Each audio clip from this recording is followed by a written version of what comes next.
생각으로 신앙생활 하지 말라. 생각으로 신앙생활 하지 말라라는 제목으로 하나님의 말씀을 증거합니다. 저와 성도님들, 오늘날 성도들의 가장 큰 문제, 생각으로 신앙생활 합니다. 말씀으로 신앙생활 안 해요. 믿음으로 신앙생활 안 해요. 목사님, 저는 아닌데요. 거짓말 하지 마세요. 다 그래요. 저도 그래요. 저도 어떤 때는 내 생각으로 신앙생활 합니다. 지금까지 내가 살아왔던 경험을 가지고 그것이 내 생각으로 굳어져서 고정관념이 되고 그 생각으로 신앙생활을 해요. 그게 맞는 줄 알아요. 오늘날 성도들, 우리 부강교회 성도들도 마찬가지예요. 자기 생각으로 신앙생활을 해요. 그리고 자기 생각과 다르면 그 사람은 틀렸다고 말해요. 왜? 나는 지금까지 이렇게 신앙생활을 했다는 거죠. 그런데 그 생각이 틀릴 수 있다는 거예요. 저와 성도님들은 생각으로 신앙생활하지 말고 믿음으로 신앙생활을 해야 되고 말씀으로 신앙생활을 해야 돼요. 그래서 우리를 항상 하나님의 말씀 앞에 튜닝을 해야 돼요. 컴퓨터가 바이러스가 딱 들어오면 어떻게 돼요? 가장 쉬운 방법은 포맷시키는 거예요. 포맷이 뭐냐면 처음부터 끝까지 다 지워버리는 거예요. 싹 지워버리고 새로운 프로그램을 까는 거예요. 우리의 생각도 마찬가지입니다. 뭔가 잘못된 것 같죠? 누가 합니까? 자기가 알아요. 뭔가 잘못된 것 같아. 뭔가 찝찝한 것 같아. 기도 많이 하는 사람들은 야, 내 기도가 아니면 내가 은혜 받는데 뭔가 잘못된 것 같아. 그러면 방법은 하나예요. 다 지워버렸어요. 내 생각, 내 고정관념 새로 다 지워버렸어요. 다 지워버리고 새로 하세요. 싹 지우고 난 다음에 거기다가 말씀을 새로 까세요. 새로 까세요. 그리고 새롭게 신앙생활 하세요. 그러면 우리 삶이 바뀌어져요. 바뀌어지는 겁니다. 그런데 많은 사람들이 고정관념으로 자기 틀이 되어가지고 딱딱해져가지고 절대로 그걸 기경하지 않고 갈아엎지 않아요. 그것이 옳은 줄 알며 삽니다. 나중에 하나님 앞에 가니까 상급이 없네? 하나님 왜 나한테는 상급이 안 줍니까? 우리 하나님이 말하죠. 나는 너를 도무지 알지 못한다. 아니 왜요? 나는 예수님의 이름으로 병도 고치고 예수님의 이름으로 죽은 자들 살렸는데 왜 나는 하나님이 날 모른다 하십니까? 사랑하는 성도 여러분, 이런 모습들이 오늘날 우리가 될 수 있다는 거예요. 생각으로 신앙생활하면 그렇게 됩니다. 우리가 예수 믿죠. 예수 믿는 성도들은요, 그 믿음에 대한 소원이 있더라고요. 아무 대가 없이 예수 믿는 사람 없어요. 우리가 왜 예수 믿습니까? 구원받으니까. 왜 예수 믿습니까? 하나님의 자녀가 되니까. 왜 예수 믿습니까? 천국 가니까 예수 믿는 거죠. 심지어 병든 자들은 예수 믿으면 병 나으니까 예수 믿어요. 우리도 마찬가지예요. 천국의 소망 때문에 예수를 믿고 구원받기 때문에 예수 믿어요. 만약에 예수 믿어도 구원받지 못하고 예수 믿어도 천국 가지 못하고 예수 믿어도 병 낫지 않으면 우리 예수 안 믿을 겁니까? 예수님의 제자들조차도 예수님을 따라다니는 이유가 다 있었어요. 예수님이 제자들을 불렀을 때 제자들이 예수님의 말씀에 순종했고 예수님을 하나님 아들로 믿었기 때문에 예수님을 따라다닌 것이 아니라는 거예요. 나름대로의 자기의 목적, 이유가 있었어요. 예수님을 통해서 자신이 원하고 바라는 것을 이루고자 했어요. 아무 이유 없이 배를 버리고 아무 이유 없이 가족을 버리고 아무 이유 없이 예수님을 따라가지 않아요. 그런 사람은 바보지요. 무작정 예수님을 따라가는 사람은 아무도 없다니까요. 오늘 본문을 보면 예수님이 무리를 떠났어요. 제자들에게 바다 건너편으로 가자고 합니다. 그러자 제자들이 무리를 떠납니다. 그리고 예수님과 함께 바다 건너편으로 배를 타고 건너갑니다. 마가복음 4장 35절과 36절 다 같이 읽습니다. 시작. 그날 저물 때에 제자들에게 이르시되 우리가 저편으로 건너가자 하시니 그들이 무리를 떠나 예수를 배에 계신 그대로 모시고 가매 다른 배들도 함께 가더라. 여기서 우리가 주목해야 될 것은 무리들이에요. 무리들. 예수님이 가시는 곳마다 사람들이 따라다녔어요. 한두 사람이 아니에요. 수천 명이 따라다녔어요. 그런데 이 무리들이, 이 많은 사람들이 예수님을 왜 따라다녔을까요? 아무 이유 없이 따라다녔을까요? 예수 믿고 구원받았기 때문에, 예수님이 하나님의 아들이기 때문에 예수님을 따라다녔을까요? 아닙니다. 무리들은 다 나름대로 예수님을 따라다닐 목적이 있었어요. 그런데 그 목적이 예수님과 달랐어요. 예수님은 무리들이 싫었어요. 예수님을 따라다니는 무리들이 예수님은 싫었다니까요. 그래서 항상 무리가 있으면 무리를 떠나 한적한 곳으로 가셨어요. 무리를 피해 다녔어요. 왜 그랬을까요? 예수님의 생각과 무리들의 생각이 달랐기 때문에 그래요. 예수님이 말씀을 증거했잖아요. 복음을 증거했어요. 병든 자들이 나았어요. 그럼 예수 잘 믿어야죠. 죽은 사람들이 살아났어요. 그럼 그 부모들, 일가 친척들이 다 예수 잘 믿어야 되죠. 아니라니까요. 안 믿어요. 예수님은 그들에게 복음을 전하고 병을 고쳐주면서 그들이 예수 잘 믿고 하나님의 자녀로서 이 땅의 삶을 살아가기 원했지만 그들은 예수님과 다른 이유와 다른 목적을 가지고 예수님을 따랐어요. 그런데요, 이 무리들의 목적과 제자들의 목적이 별 차이가 없다라는 거예요. 제자들도 예수님을 하나님의 아들로 믿고 따라다니는 게 아니라니까요. 무리들도 마찬가지예요. 예수님을 하나님의 아들로 믿고 따라다니는 것이 아니에요. 예수님의 12명의 제자들과 그 수많은 수천 명의 무리들 사람들이 생각이 똑같아요. 왜? 이들은 똑같은 시대를 살고 있기 때문에 그래요. 어떤 시대입니까? 로마로부터 이스라엘이 어떻게 됐죠? 식민지가 됐어요. 우리나라로 따지면 일제시대와 같아요. 일제시대 때 우리나라 사람들의 간절한 소원이 뭐죠? 독립, 일본으로부터 해방이었죠. 이스라엘 사람도 마찬가지예요. 제자들이나 무리들, 로마로부터 독립하길 원했어요. 다윗과 같은 지도자가 나타나길 원했어요. 와, 그런데 예수님이 딱 나타났는데, 야, 예수님은 범상치가 않아요. 왜? 말씀의 권위가 있고, 예수님은 기적을 일으키고, 떡 5개와 물고기 2마리로 5,000명을 먹여버리네요. 장정만. 어린아이와 어르신들까지 다 합치면, 이거 뭐, 10,000명 이상을 먹인 거죠. 엄청난 사람을 먹여요. 그럼 예수님을 쫓아다니면 굶어 죽지 않죠. 예수님이 왕이 되는 나라는 다윗의 나라 이상가는 강성한 나라가 될 수 있는 거예요. 그래서 무리들은 예수님을 쫓아다닙니다. 예수님이 왕이 되어야 되는데, 예수님이 왕이 되어야 되는데, 제자들도 똑같았어요. 제자들도 예수님을 따라다니는 이유가 예수님을 하나님의 아들로 믿었기 때문에 따라다닌 것보다 예수님이 왕이 되어야 돼요. 그래야 자기가 어떻게 해요? 높은 자리에 앉으니까. 그래서 제자들이 무리를 떠나서 예수님과 함께 바다 건너편으로 가는 것이 선뜻 내키지가 않는 거예요. 무슨 말이냐면 쉽게 표현하면 이래요. 예수님과 제자들이 한 편이 아니거든요. 예수님과 무리들이 한 편이 아니에요. 그런데 제자들과 무리들은 한 편이라고요. 왜요? 생각이 같아요. 예수님의 생각과 제자들의 생각이 다르고 예수님의 생각과 무리들의 생각이 달라요. 그래서 예수님은 그 무리들이 싫어요. 무리들이 예수님을 따라다니는 것이 버거워요. 벅차다니까요. 그런데 제자들은 아니에요. 제자들은 무리들이 예수님을 따라다니는 것이 너무너무 좋았어요. 그래서 제자들이요, 무리들과 똑같은 생각을 가지고 있었죠. 그래서 그들은 배를 버릴 수가 있었고, 가족도 버릴 수가 있었고, 자기 직장도 버릴 수가 있었어요. 베드로와 안드레는 갈릴리 해변에서 그물을 씻다가 예수님의 부르심에 씻고 있던 그물을 버려두고 예수님을 따랐죠. 마태복음 4장 18절에서 20절 다 같이 읽습니다. 갈릴리 해변에 다니시다가 두 형제 곧 베드로라 하는 시몬과 그의 형제 안드레가 바다에 그물을 던지는 것을 보시니 그들은 어부라 말씀하시되 나를 따라오라 내가 너희를 사람을 낚는 어부가 되게 하리라 하시니 그들이 곧 그물을 버려두고 예수를 따르니라. 세베대 아들 야고보와 요한도 예수님이 딱 부르니까 배와 그물과 심지어 아버지까지 버려두고 예수님을 따랐어요.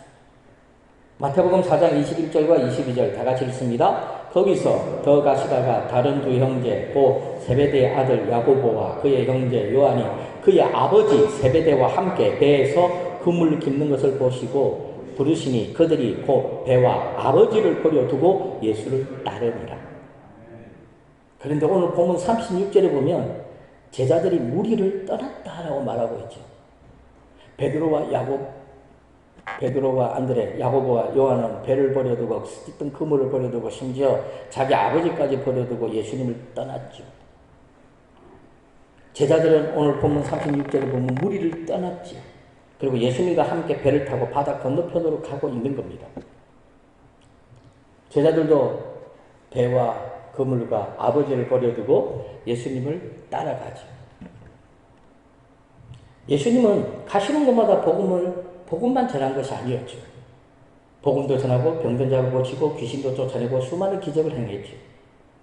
그러자 예수님을 따라다니는 무리들이 자연스럽게 생겨났습니다.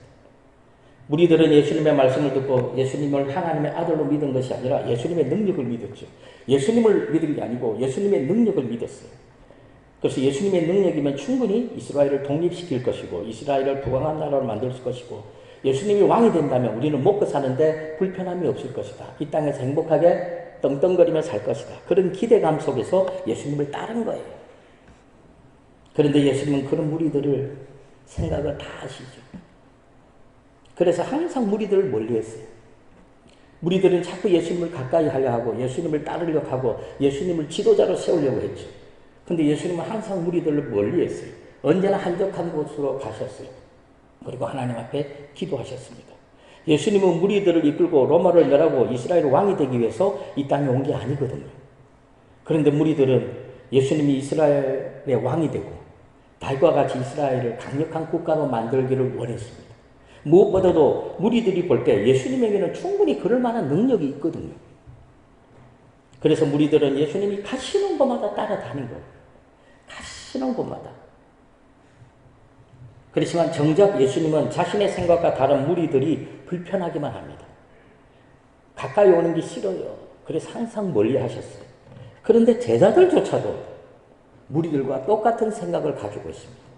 예수님과 똑같은 생각을 가지는 것이 아니라 무리들과 똑같은 생각을 가져요. 제자들도 예수님을 따라다니는 목적이 있었다라는 거죠. 제자들의 눈에는요, 예수님이 따라다니는 그 수많은 사람들이 어떻게 보일까요? 세력, 힘으로 보이죠. 예수님의 곁에 수많은 사람들이 따라다니면 그 수많은 사람들이 예수님의 힘이 되어줄 것이고 예수님이 이스라엘을 독립시키는데 그 수많은 사람들을 통해서 하면은 쉽게 이스라엘을 독립시킬 것이다. 그런 생각을 하는 거죠. 그래서 예수님이 무리들의 소원대로 왕이 되면 제자들은 어떻게 될까요? 당연히 무리들보다 더 높은 자리에 앉을 수 있을 것이다. 이런 기대감 속에서 제자들은 예수님을 따른 거죠. 그래서 야고보와 요한의 어머니가 예수님께 청탁을 해요. 뭐라고 말하죠? 예수님이 왕이 되시면 내 두 명의 아들 야고보와 요한을 예수님의 우편과 좌편에 앉게 해 주십시오. 라고 청탁을 합니다. 마태복음 20장 20절과 21절 다 같이 읽습니다. 그때에 세베대의 아들의 어머니가 그 아들을 데리고 예수께 와서 절하며 무엇을 구하니 예수께서 이르시되 무엇을 원하느냐 이르되 나의 이 두 아들을 주의 나라에서 하나는 주의 우편에 하나는 주의 좌편에 앉게 명하소서. 무슨 말이죠? 나의 이 두 명의 아들을 주님께서 이 땅에서 나라를 세우시면 높은 자리에 앉게 해달라는 거죠. 무슨 말일까요? 제자들의 마음속에도 다 나름대로의 생각이 있었다는 겁니다. 아무 이유 없이 예수님을 따라다닌 것이 아니에요. 야고보와 요한도 마찬가지죠. 솔직히 한번 생각해 보세요. 야고보와 요한의 어머니가 예수님께 와가지고 그런 청탁을 했겠어요? 저는 그렇게 안 봐요. 야고보와 요한이 평소에 그 생각을 가지고 있었거든요. 근데 야고보와 요한이 당당하게 예수님께 가가지고 예수님이 나중에 왕이 되면 나를 우편 좌편에 앉게 해주십시오. 이렇게 말할 용기가 없죠. 그래서 어떻게 하죠? 누굴 등장시킵니까? 엄마. 그래. 예수님께 가서 이런 부탁을 해줘. 하고 이렇게 부탁을 한 거예요. 그래서 그 엄마가 아무것도 모르고 자기 아들의 말대로 한 거죠. 결국 무슨 말이에요? 제자들은요, 예수님을 따라다니는 나름대로의 제각기 목적이 있었다는 거예요. 아무 이유 없이 예수님을 따라다니지 않아요. 목적이 있었기 때문에 자기 생업을 포기하고 예수님을 따른 거죠. 그래서 나중에 예수님을 통해서 어떤 보상받기를 원하고 있다는 거죠. 그리고 대부분의 제자들이 또 그랬어요. 야고보와 요한뿐만이 아니에요. 다른 제자들도 똑같았어요. 무리들과 똑같았다는 거예요. 더 높은 자리에 앉기를 원했다라는 거죠. 그런데 현실은 어떻습니까? 보상은커녕 예수님은 무리를 피해서 어디로 가죠? 폭풍 가운데로 가잖아요. 폭풍 가운데. 무리를 떠나서 예수님의 말씀대로 배를 타고 바다를 건너가니까 기다리고 있는 것은 보상이 아니고 비바람이었죠. 큰 광풍을 만났습니다. 마가복음 4장 37절 다 같이 읽습니다. 큰 광풍이 일어나며 물결이 배에 부딪혀 들어와.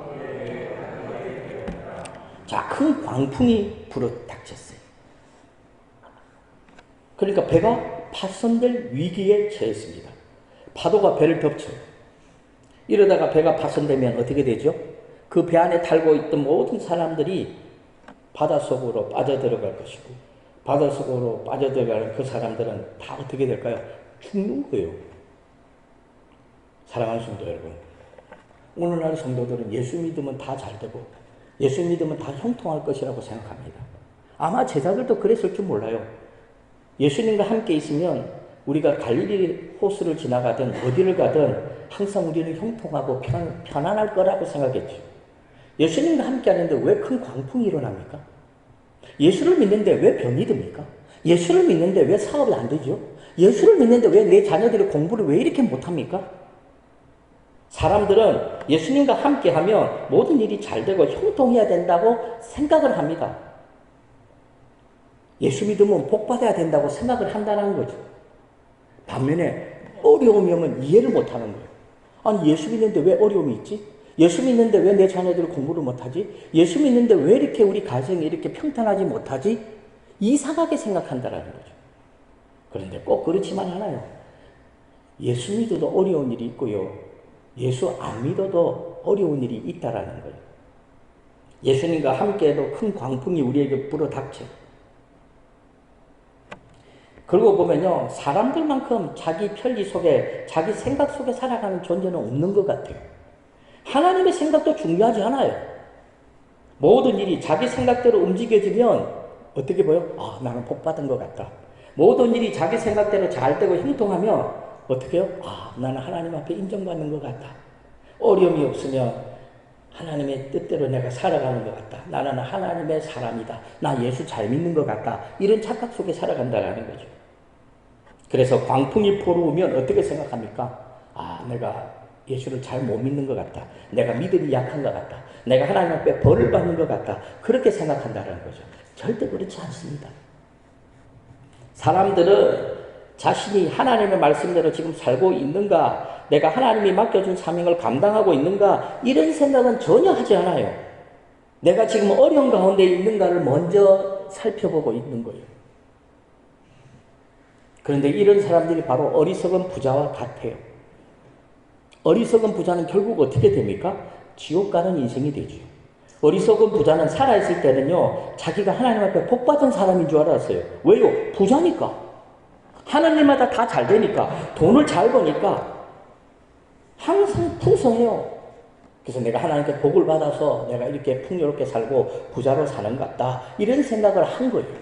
자, 누가복음 12장 16절과 17절 다 같이 읽습니다. 또 비유로 그들에게 말하여 이르되 한 부자가 그 밭에 소출이 풍성하매 심중에 생각하여 이르되 내가 곡식 쌓아둘 것이 없으니 어찌할까? 그러나 거지 나사로는 어떻게 생각하죠? 하나님께 벌 받는 거다. 하나님께 저주받는 거다. 제가 무슨 잘못을 저질렀기 때문에 저가 거지로 살아가는 것이다. 이렇게 생각을 한다는 거죠. 그런데 누가 부자가 복받은 사람이라고 합니까? 사랑하는 성도 여러분, 성경에는요, 부자를 향해서 복받은 사람이라고 말을 하지 않아요. 반대로 거지가 누가 저주받은 사람이라고 말을 하지요? 성경에 거지가 저주받았다고 누가 말을 합니까? 하나님은 단 한 번도 그런 말씀한 적이 없어요. 그런데 인간의 생각, 인간의 고정관념이 없는 말을 만들어내는 거죠. 그래서 어떻게 생각하죠? 야, 부자로 사네? 야, 복 받았어. 가난하네? 야, 넌 저주받았어. 하나님도 이런 말을 한 적이 없는데 인간의 생각과 인간의 어떤 경험이 그렇게 만들어낸 거죠. 이건 악한 거예요. 선악과 똑같아요. 선악이 뭐죠? 옳고 그름을 자기 마음대로 판단하는 거예요. 이거는 옳고 이거는 틀리다. 이거는 선이고 이건 악이다. 선악을 판단할 수 있는 분은 하나님 한 분밖에 없어요. 그런데 인간이 자기 마음대로 이건 선이고 이건 악한 거예요. 그래서 스스로가 내가 이렇게 선하게 살면 설마 하나님이 계신다면 나를 지옥에 보내겠는가? 내가 예수를 안 믿어도 내가 이 땅에서 선하게 살면 신이 계시다면, 신이 정의롭다면 나를 지옥에는 안 보낼 거야. 이런 착각 속에 살지요. 그 사람 어디 있을까요? 지옥 한복판에 있어요. 왜 그러죠? 자기 생각대로 신앙생활 하니까 그래요. 어리석은 부자와 똑같아요. 어리석은 부자는 어떻게 되죠? 지옥 갑니다. 지옥에 가서 후회한들 무슨 소용이 있습니까? 지옥에서 아브라함에게 천국에 있는 나사로의 손가락 끝에 물 한 모금을 떡 찍어가지고 자신의 혀를 시원하게 해달라고 부탁을 합니다. 강구하죠. 아직 살아있는 내 동생들, 아직 죽지 않고 살아있는 내 동생들, 부자로 떵떵거리며 잘 살고 있는 내 동생들, 지옥에 오지 않도록 나사로를 보내서 그들에게 복음을 증거해달라고 말을 합니다. 아브라함이 어떻게 말하죠? 단호하게 거절해버립니다. 왜냐하면 불가능한 일이기 때문입니다. 그리고 이 세상에는요, 거지 나사로가 살아나서 그들에게 복음을 전하지 않아도 이 땅에는 수많은 복음 증거자들이 있다라는 거예요. 하다못해 지나가다 보면 하늘만 쳐다봐도 십자가가 보입니다. 들어가서 예수 믿으면 되는 거죠. 그런데 문제는 오늘날도 어리석은 부자와 같은 사람들이 많이 있다는 거예요. 그런데 자신이 어리석은 부자라고는 꿈에도 생각하지 못합니다. 나는 복받은 사람이야. 나 예수 잘 믿는 사람이야. 이런 생각 속에 살아가죠. 나는 하나님께 복을 받았기 때문에 이렇게 부자로 살고 있다. 내가 하나님께 복을 받아서 건강하게 살고 있다. 내가 하나님께 복을 받아서 내 자녀들이 잘 되고 있다. 누가 그래요? 우리가 그렇게 생각하니까 그런 거예요. 근데 이 생각은요, 세상 사람들도 그렇게 생각해요. 예수 안 믿는 사람들도요, 어떻게 생각하는지 알아요? 내 아들이 잘 되죠? 복 받았다 생각해요. 예수 믿는 사람과 세상 사람들이 똑같죠? 그리고 부자로 살면 어떻게 해요? 세상 사람들도 나 복 받았다 생각해요. 예수 믿는 사람과 안 믿는 사람이 똑같죠? 이게 자기 생각이라고요. 자기 고정관념. 이걸 벗어버려야 돼요. 그래서 우리는 우리의 생각으로 신앙생활을 하면 안 되고요. 말씀으로 신앙생활을 해야 되고 믿음으로 신앙생활을 해야 돼요. 그런데 제자들조차 무리들과 함께 어리석은 부자의 모습으로 살고 있다라는 거죠. 지금 제자들은 예수님과 함께 있습니다. 예수님이 누굽니까? 하나님의 아들입니다. 그런데도 제자들은 예수님을 하나님의 아들로 믿지 못합니다. 하나님의 아들이 옆에 있는데도 불구하고 하나님의 아들을 못 보는 거예요. 예수님이 하나님의 아들인지도 몰라요. 왜냐하면 제자들은 예수님을 따라다니는 목적이 따로 있거든요.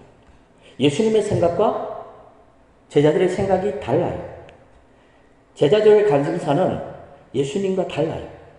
예수님을 따라다니는 그 수많은 무리들과 같다라니까요. 예수님이 왕이 되면 나는 높은 자리에 앉을 거야. 왜? 나는 제자니까. 그 증거가 바로 큰 광풍 앞에서 제자들이 두려워 떨고 있다는 거죠. 제자들이 예수님을 하나님의 아들로 믿었다면 두려워 떨 이유가 어디 있어요? 제자들이 뭐라고 말하죠? 어찌하여 이렇게 예수님이 그 두려워 떨고 있는 자들을 향해서 뭐라고 말합니까? 어찌하여 이렇게 무서워하느냐? 너희가 어찌 믿음이 없느냐? 무슨 말이죠? 예수님이 제자들에게 너희는 왜 이렇게 믿음이 없어? 너는 왜 나를 하나님의 아들로 안 믿어? 이렇게 말하는 것과 똑같은 거예요. 제자들은 예수님을 하나님의 아들로 믿지 않았습니다. 그래서 두렵고 떨리는 거예요. 왜 염려합니까? 예수 안 믿으니까 그래요. 제자들이 예수님을 하나님의 아들로 믿었다면 큰 광풍이 오든 지구가 반으로 쪼개지든 우리는 두려워할 이유가 없어요. 하나님의 아들이신 예수님이 함께 계시는데 무엇이 두려울까요?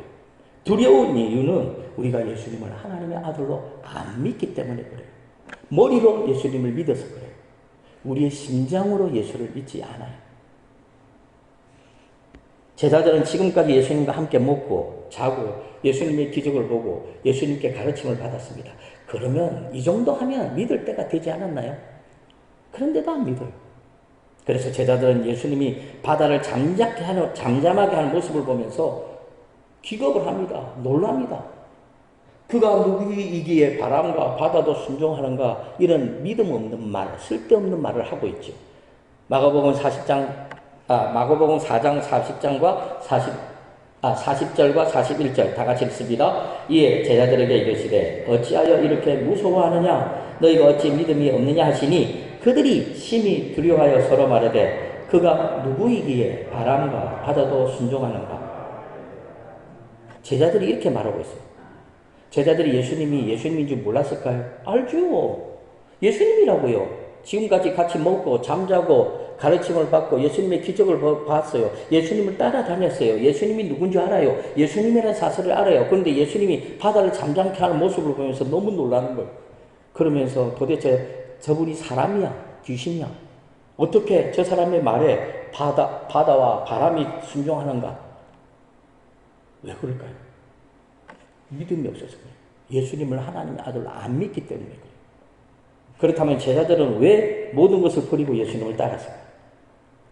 예수님을 안 믿는데 왜 따랐죠?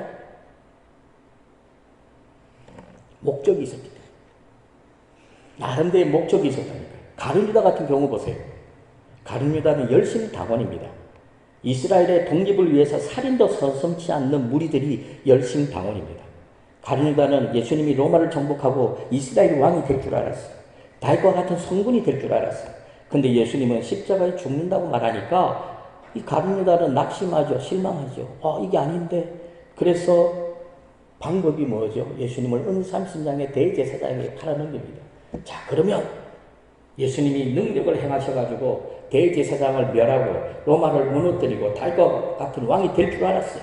그런데 아니었어요. 아니었다는 거예요.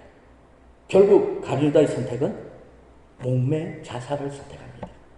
사랑하는 성도 여러분, 자기 생각대로 신앙생활을 하는 사람들은 결국 어떻게 됩니까? 가룟유다처럼 돼요. 가룟유다처럼 돼요. 우리는 신앙생활조차도 자꾸 우리 생각대로 하려고 합니다. 하나님의 말씀이 우리 삶의 기준이 되어야 되고 믿음이 우리 신앙생활의 기준이 되어야 되는데 어느 순간에 나도 모르게 우리의 생각이 우리 신앙의 기준이 되어버렸어요. 제자들과 무리들처럼 눈에 보이는 세상의 큰 광풍을 바라보면서 두려워 벌벌 떨고 있습니다. 왜 그럴까요? 우리의 생각으로 신앙생활을 하고 있기 때문입니다. 하나님을 바라봐야 돼요. 믿음으로 하나님을 바라보고 말씀으로 하나님을 바라보는 삶을 살아야 돼요. 그래서 내 생각이 아니라 하나님의 뜻대로 이 땅의 삶을 살아야 돼요. 그래서 중요한 게 뭡니까? 내 생각을 지워버려야 돼요. 지금까지 살아왔던 모든 생각, 고정관념 다 없애버리세요. 그건 뭐가 중요해요? 새롭게 사세요. 새롭게. 말씀으로 새로워지는 저와 성도님들이 되어야 돼요. 그래서 하나님 앞에 기이하게 쓰임받는 하나님의 선한 일꾼, 하나님의 귀한 일꾼들이 되시기를 주님의 이름으로 간절히 축원합니다. 하나님 감사합니다. 오늘 시간에 함께 해주시고 우리는 신앙생활을 생각이나 고정관념으로 하지 않고 믿음으로 말씀으로 하게 하옵소서. 예수님의 이름으로 기도합니다. 아멘.